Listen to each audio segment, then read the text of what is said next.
Bonjour à tous et bienvenue pour la seconde partie de l'épisode de la généalogie de ton armoire sur le règne de Louis XIV. Dans cette vidéo, nous nous attaquerons à la première partie de son règne en tant que roi. Louis XIV gouverne la France, il est jeune, il est beau, il est le maître de son esprit, il est le capitaine de son âme et il est prêt à montrer à toute l'Europe, que dis-je, au monde, ce dont il est capable. Et il va pas faire dans la dentelle. Si précisément de la dentelle il va y en avoir, alors préparez-vous, aujourd'hui on n'est pas venu pour enfiler des perles. Bref, vous m'avez compris.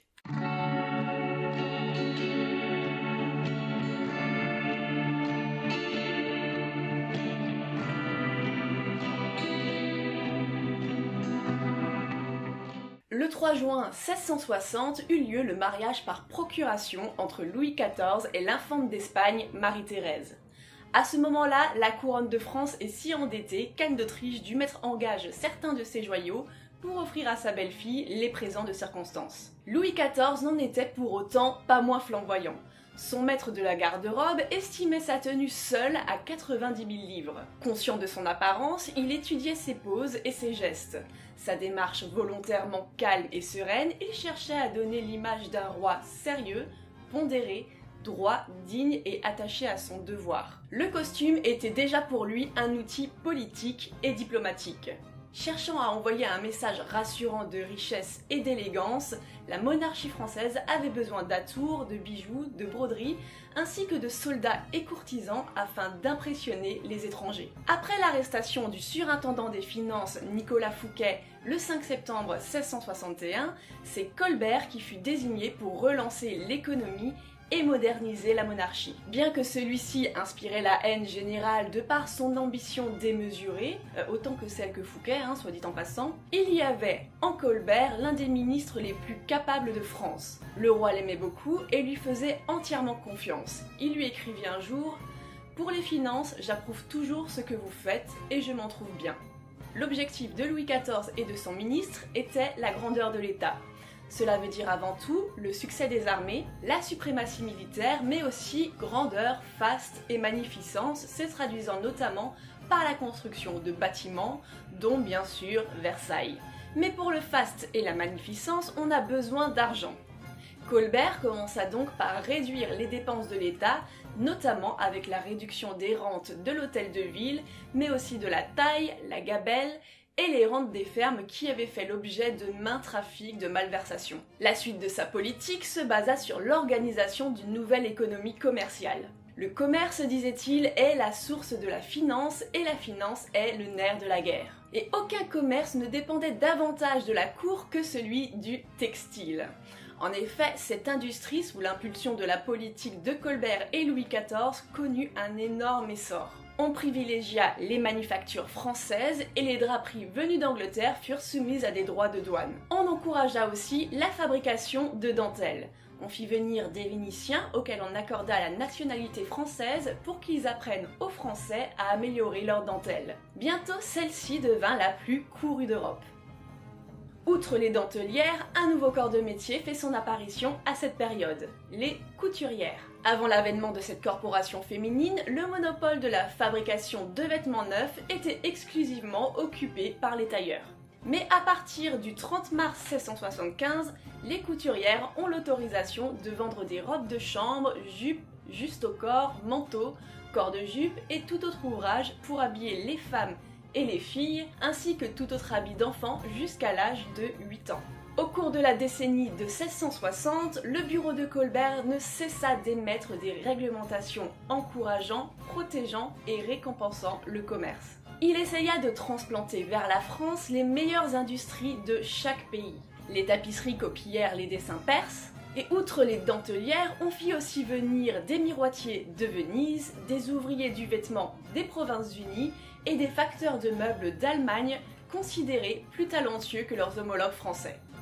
Certains produits étaient vendus, d'autres servaient de cadeaux diplomatiques offerts à des souverains ou des ambassadeurs. Paris arracha peu à peu à Rome, Florence et Venise, ainsi qu'à Augsbourg, le rôle d'épicentre du luxe et de l'innovation en Europe.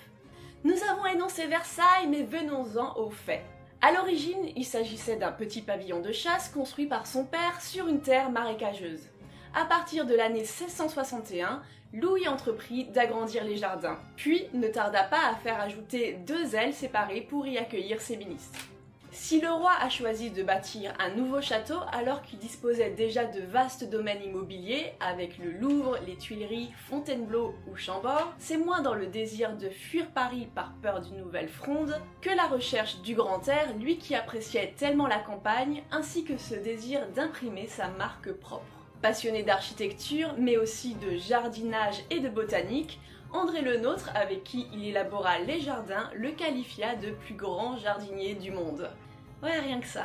Les travaux titanesques de Versailles traduisent cette envie de dominer la nature vierge et de civiliser le monde hostile. Faire surgir du néant des marais l'ordre, l'harmonie, le goût et la mesure.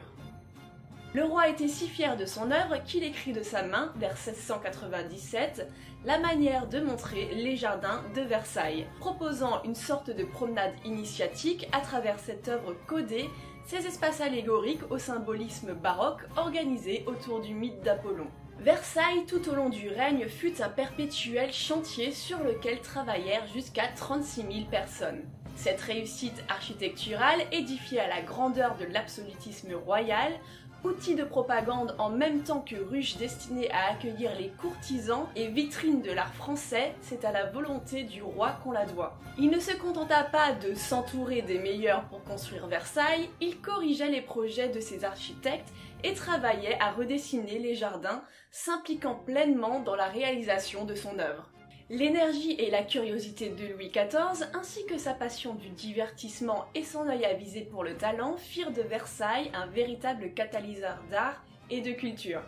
Il était capable de discuter de musique et de ballet avec Lully, de jardin avec le Nôtre, de botanique avec la Quintini, d'architecture avec Le Bernin et Mansart, de peinture avec Lebrun et Mignard, et de littérature avec Molière et Racine. C'est lui qui décide et veille aux détails de tout, et il se rendait souvent en visite sur les chantiers. Ce monstre de bâtiment, comme le qualifiait Colbert, ne fit cependant pas l'unanimité. Certains courtisans affirmaient que le roi se désintéressait d'eux et qu'il n'avait nulle part où habiter. Le poète diplomate Mathieu Prior, au service de Guillaume III, ennemi de Louis XIV, le décrit comme la chose la plus sotte au monde. Il se pavane sur chaque lambris et galope par-dessus les têtes sur tous les plafonds. Cependant, des milliers d'autres furent impressionnés.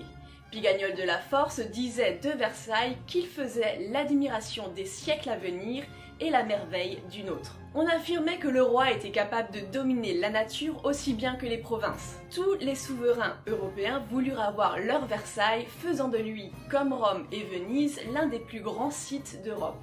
Si Versailles fut une vitrine et un outil de propagande indéniable pour les ambassadeurs venus de l'étranger, il servit également de décor à la vie de cour. Et en génial acteur politique qu'il était, Louis XIV a réussi à domestiquer la noblesse française en la privant d'autonomie et en la plaçant sous sa coupe. C'est en 1669 que le roi décida de faire de Versailles sa résidence principale en y logeant des courtisans et des ministres, ainsi que la famille royale. Mais l'installation ne fut définitive qu'en mai 1682. Et pour occuper ses courtisans, Louis XIV fit du château la machine à divertissement qu'il continua d'être pour le reste du règne. Colbert notera le 14 octobre 1663 ses premières fêtes qui étaient organisées pour la noblesse. Il décrit tous les jours les bals, ballets, comédies, musique de voix et d'instruments de toutes sortes. Violons, promenades, chasses et autres divertissements ont succédé les uns aux autres. Le 18 juillet 1668, durant le grand divertissement royal célébrant la fin de la guerre de dévolution, la nourriture faisait aussi partie du spectacle. On parle d'orangers chargés de fruits confits et de pâtes d'amandes, de châteaux de pâtisserie, de pyramides de fruits, la magnificence du roi éclatait de toutes parts. Louis ne s'assura pas seulement la soumission de la noblesse avec des fêtes et des divertissements, il leur imposa également l'étiquette. Alors il n'inventa pas ce concept de cour que l'on retrouve dans les systèmes monarchiques dès l'Antiquité, il ne fit que reprendre ces règles qui fixent le rang de chacun, introduit la discipline et ajuste les comportements sur un code de bonne conduite. Il se mit également lui-même en scène et tout son quotidien devint rituel et cérémonie. Je vous prie de danser, madame. Monsieur le duc aura l'honneur d'être votre cavalier. J'ai trop de chagrin, sire, pour vous obéir. Il le faut, ma fille. Nous ne sommes pas comme des particuliers. Nous nous devons tout entier au public. Allez. Et faites la chose de bonne grâce. Ainsi, les courtisans pouvaient se voir accorder des faveurs, assister au lever, au coucher ou encore au repas de la famille royale. Tendre une chemise au roi ou tenir un bougeoir était un honneur. Certains chanceux étaient bénéficiaires de brevets d'affaires, un nom inspiré de la chaise d'affaires ou chaise percée, ce qui te donnait donc le privilège de parler au roi pendant qu'il faisait son caca du matin. Mais le Saint Graal, c'était la permission de Marly. Marly était la résidence secondaire du roi, une sorte de maison de campagne, si l'on veut, où il se rendait entouré de ses proches et où l'étiquette n'existait plus. Là-bas, on pouvait s'adresser au roi quand on le souhaitait. Ainsi, comme le monarque s'en vantera dans ses mémoires, l'un des effets les plus visibles de son pouvoir consistait à donner une valeur infinie à ce qui en soi ne valait rien. Aussi, l'étiquette permit au roi le miracle de ramener l'ordre d'un geste de doigt, là où une armée y parvenait à peine durant la fronde. Si Louis voulait se montrer accessible envers ses sujets, celui-ci se permettait quand même une petite pirouette s'il ne voulait pas répondre à une demande de faveur. Il répondait par son fameux « je verrai » et dans ces cas-là, tu savais qu'il n'y allait pas y avoir suite. Si la cour de Versailles était le lieu de 1000 intrigues, le tout engoncé par les règles de l'étiquette, elle conserva tout de même un caractère informel. Loin d'être un monde clos, elle était plus accessible et moins hiérarchique que d'autres cours.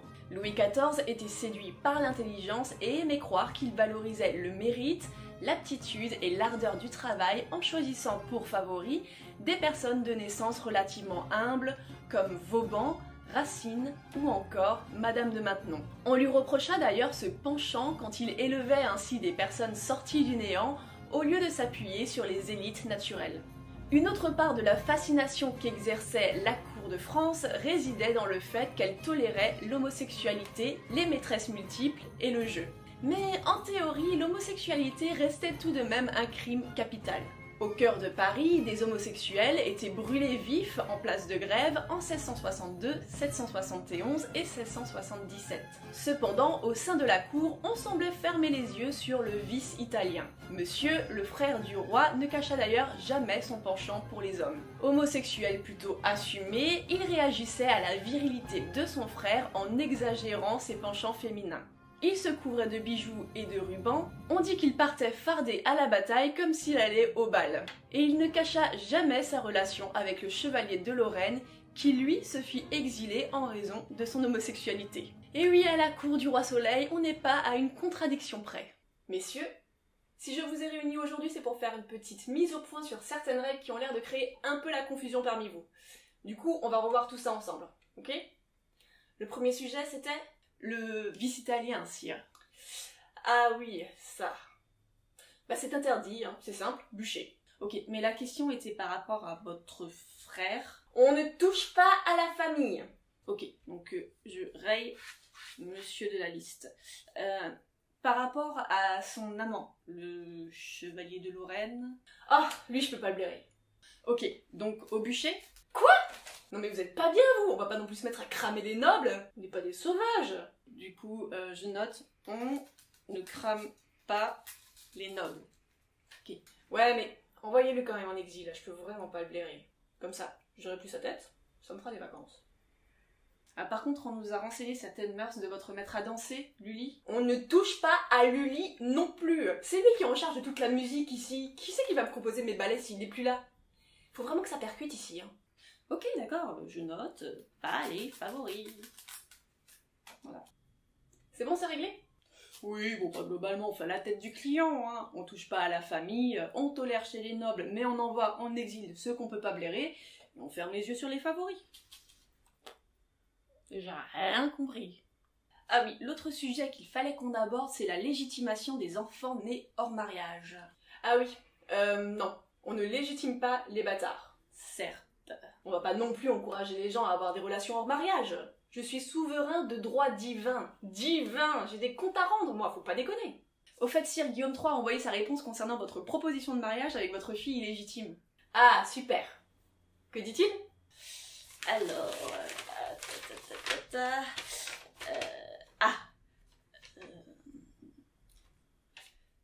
C'est très bref, hein. Eh bien, okay. Je lis tel quel. Dans ma famille, nous épousons les filles des grands rois, pas leurs bâtards. Mais quel culot! Non mais vous y croyez, vous? Culot, ouais. Moi, franchement, grand prince, hein. Je lui envoie une proposition d'alliance et franchement, je me fous pas de sa gueule. Bon, ok, c'est avec l'une de mes filles illégitimes, mais c'est quand même ma préférée. Mais ça, il en a rien à foutre, lui. La douleur de la séparation, il y a pensé, peut-être? Non, monsieur Guillaume d'Orange n'épouse pas les bâtards. Bah tiens, au lieu de lui envoyer une fille de France, je vais lui envoyer l'armée de France. On verra bien comment il le prend, ce Guillaume d'Orange. Non mais c'est fou, ça! Du coup, je comprends pas, attends. Les bâtards, c'est permis, mais on les marie pas. Allez, tais-toi, je t'en prie, tais-toi. Ok, j'ai rien dit. Et qu'en est-il du rôle des femmes à la cour? Si nous avons vu lors du précédent épisode que les femmes avaient joué un rôle politique décisif lors de la Fronde, ont-elles gardé ce pouvoir lors du règne de Louis XIV? Ce qui est sûr, c'est que les femmes qui entouraient Louis eurent une grande influence sur lui. Sa mère était l'une d'entre elles, il la tenait en très haute estime et il hérita d'elle son goût pour le secret. Il faisait souvent ses louanges, l'appelant non seulement une grande reine, mais la jugeant digne d'être placée aux côtés des plus grands rois. Il fut profondément affecté lorsqu'elle décéda d'un cancer du sein le 20 janvier 1666. Si les femmes étaient considérées comme faibles et sujettes à l'hystérie, Louis les encourageait personnellement à jouer un rôle à la cour et dans la vie publique. Certaines devenaient ambassadrices et étaient envoyées à l'étranger. On disait d'ailleurs que les princesses et dames de compagnie françaises intégrées dans les cours étrangères étaient plus efficaces que les ambassadeurs ou soldats. Elles propageaient la langue, les coutumes ainsi que les modes de France et en soutenaient généralement la politique. Malgré le patriarcat dominant, des livres louant les femmes sont publiés, comme celui de François Poulain de la Barre intitulé « De l'égalité des deux sexes, discours physique et moral où l'on voit l'importance de se défaire des préjugés ». C'est un très long titre. Ainsi, Madame de Montespan, maîtresse déclarée du roi à partir de 1667, devint l'une des puissances de la cour et grande pourvoyeuse d'emploi. Ses protégés, Racine et Boileau, devinrent historiographes du roi, alors que Lauzun, qui s'était caché sous son lit pour l'espionner, fut pour sa part emprisonné 10 ans. Autant vous dire que quand le roi avait une maîtresse, il valait mieux être dans ses petits papiers que contre elle. Après elle, Madame de Maintenon devint également un élément crucial de la machine du pouvoir et de protection à la cour. Elle était régulièrement inondée de lettres et demandes d'emploi, de pensions et de faveurs. Mais comment toute cette effervescence à la cour se traduisit sur le costume? À partir de 1660, la mode masculine à la cour de France est plus que jamais placée sous le signe de l'opulence et des fioritures. C'est simple, à Versailles, le less is more, on ne connaît pas. L'homme de la cour porte toujours l'aringrave, sorte de jupe-culotte très ample. Elle va d'ailleurs gagner de plus en plus d'ampleur avant de se démoder petit à petit au début des années 1670. Elle était richement décorée de rangées de galants, de passementeries et de dentelles. Elle sera ensuite remplacée par une culotte qui restera très ample et bouffante, se finissant au-dessus du genou. Elle aussi est décorée de rangées de galants ou bordée de dentelles. En ce qui concerne le haut, au début de la décennie 1660, l'homme porte toujours le pourpoint qui s'est raccourci et que l'on porte déboutonné, laissant ainsi apparaître la chemise que l'on porte en dessous. Cependant, ce pourpoint tend à disparaître en même temps que l'aringrave. Il sera toujours porté, mais se transformera peu à peu en gilet, sur lequel on portera un juste au corps. Cette sorte de manteau boutonné de haut en bas descend jusqu'aux genoux. Les basques sont percées de fentes à l'arrière et sur les côtés afin que l'on puisse y glisser son épée. Nous l'avons vu, le roi utilisa les arts pour asseoir son pouvoir et son influence, mais le vêtement devint également une arme politique pour lui. En 1664, il institua le juste corps à brevet qui honorait 50 nobles en les autorisant à porter de la broderie d'or et d'argent sur une veste bleue doublée d'écarlate. Je précise que ce type de broderie était interdit aux autres par la loi.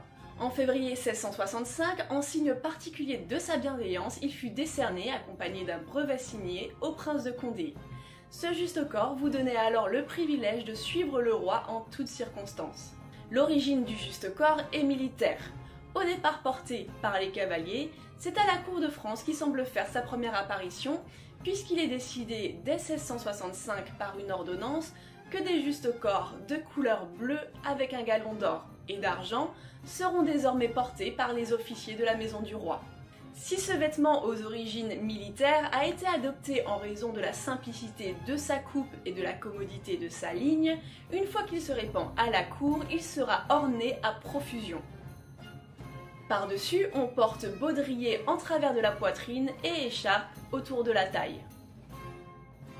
Sous le juste corps et le pourpoint, on porte toujours la chemise comme vêtement de dessous, dont on laisse dépasser les manches se finissant d'engageantes de dentelle. Le rabat laisse quant à lui peu à peu place à la croate ou cravate de dentelle que l'on noue autour du cou. Sous la culotte, on porte des bas blancs ou de couleur maintenus par des jarretières. Quant aux chaussures, si les bottes étaient auparavant portées à la cour, on ne les porte désormais plus qu'à la chasse. Le soulier redevient à la mode. Au début des années 1660, ils sont décorés d'énormes nœuds appelés ailes de boulin. Mais par la suite, ils seront plus sobres et fermés par de simples boucles.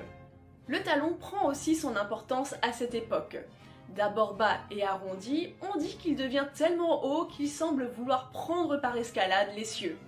Cet élément apparaît déjà sous le règne d'Henri IV et s'inspire des bottes des cavaliers persans pourvus de talons pour une meilleure tenue dans l'étrier. Mais comme on ne monte pas à cheval avec des souliers, il devient ici symbole de prestige. La couleur rouge se répand aussi énormément à cette époque. Vers 1670, le souverain restreignit le droit de porter des talons rouges aux membres masculins de la noblesse assez bien nés ou possédant des relations suffisantes pour être présentés à la cour. L'origine de ce privilège demeure incertain. La légende raconte que Monsieur, le frère du roi, aurait maculé ses souliers de sang en visitant des abattoirs en 1662. Cependant, ce type de talon rouge apparaissait déjà sur des portraits 15 ans plus tôt. Pour ce qui est de la mode des femmes, celle-ci évolue principalement avec l'influence des favorites du roi. Comme le costume masculin, l'habit des femmes va évoluer dans sa forme, mais aussi dans son ornementation. Fini les robes de tissu uni, à partir de 1660, les étoffes à motifs sont préférées et on assiste à l'émergence de la saisonnalité. En effet, les manufactures françaises, qui cherchent à encourager la consommation, jouent sur l'idée de nouveautés et renouvellent les motifs de leurs étoffes à un rythme de plus en plus rapide. Outre les tissus des manufactures françaises, les étoffes introduites par le biais des compagnies marchandes suscitent un grand intérêt pour l'exotisme. Les cotonnades des Indes, teintes et peintes appelées indiennes, et les soieries chinoises peintes ou brodées s'introduisent dans les garde-robes. À cette époque s'ensuit d'ailleurs une véritable passion pour les arts asiatiques, tellement que l'on s'est mis à imiter ces manufactures, notamment la porcelaine chinoise. Ce type d'imitation porte le nom de chinoiserie ou singerie. L'un des exemples les plus représentatifs de cette passion pour l'art asiatique est le Trianon de porcelaine, construit pour abriter les amours du roi et Madame de Montespan. Il était entièrement recouvert de carreaux de céramique blancs et bleus de Hollande et de France. Toutefois, les carreaux extérieurs se fondaient souvent en hiver et il fut remplacé par la suite par le Grand Trianon. Au début des années 1660, le corps étroitement baleiné s'allonge en pointe sur le devant, tandis que le décolleté ovale découvre les épaules et laisse apparaître la dentelle de la chemise. Les manches descendent jusqu'au coude, mais par la suite elles se réduiront à des petits mancherons, laissant ainsi apparaître les manches de la chemise que l'on décore de rubans appelés galants ou faveurs. Ces rubans sont très variés dans les coloris, mais on peut noter une préférence pour les teintes célestes, comme le jaune, le bleu pâle, l'aurore et le chair. Les superpositions qui caractérisent la mode féminine dans les décennies précédentes ne sont plus de mise. Les femmes continuent de porter une jupe de dessous, Mais le corps de robe qui est baleiné se porte directement sur la chemise. À partir des années 1670, on peut noter l'apparition d'un nouvel élément du costume, le manteau. Ce vêtement consiste en une robe d'une seule pièce, au corsage non baleiné, ouvert sur une ou plusieurs jupes de dessous, à manches mi-longues et enfilé sur un corps baleiné. Le bas du manteau est quant à lui retroussé sur les hanches et maintenu par des rubans. Pour la coiffure, il existe différentes variantes. La coiffure à la Sévigné, portant le nom de la célèbre marquise qui la popularisa, consiste en de gros bouquets de cheveux se prolongeant par des serpenteaux, c'est-à-dire des anglaises. Il y a aussi la coiffure à la Montespan qui consiste en une coiffure lisse sur le haut du crâne, les cheveux sont coiffés en rouleau sur tout l'arrière de la tête et sur les côtés, ils forment des serpenteaux de longueur dégradée flottant librement sur les épaules. Puis plus tard apparaît la coiffure à la hurluberlu ou hurlupée qui se caractérise par des grosses boucles de longueur dégradée qui encadrent le visage. L'homme, quant à lui, porte les cheveux de plus en plus longs et bouclés. Le port de la perruque se généralise à partir de 1650. On porte notamment la perruque in folio, décrivant la cascade de boucles tombant sur les épaules et le dos. Mais Louis XIV, quant à lui, ne portera la perruque complète qu'à partir de 1673. Avant ça, il avait juste recours à quelques postiches car il était très fier de sa chevelure abondante. En conclusion, le costume sous cette période évolue en parallèle de la construction du château de Versailles et du plan économique de Colbert tourné vers le commerce des manufactures du luxe. Louis XIV, en imposant l'habit à la française comme costume de cour, ne cherche pas seulement à asseoir son pouvoir sur les courtisans. Il se sert de la cour et de Versailles comme d'une véritable vitrine du savoir-faire français dans le but d'éblouir les souverains et les ambassadeurs étrangers. C'est par son biais que la France deviendra le modèle de toutes les cours d'Europe, nous donnant ainsi la mesure du génie politique du roi Soleil. C'est la fin de cette vidéo, ce fut encore une fois très dense, mais j'espère que ça vous a plu. Comme d'habitude, n'hésitez pas à la partager, à mettre un pouce bleu, ça encourage vraiment mon travail. N'hésitez pas aussi à vous abonner si ce n'est pas déjà fait. Je vous invite également à me suivre sur Instagram, c'est là où je suis la plus active. La dernière partie de la généalogie de Ton Armoire sur le règne de Louis XIV arrivera très vite, et d'ici là, je vous dis à très bientôt pour d'autres vidéos d'histoire et de mode.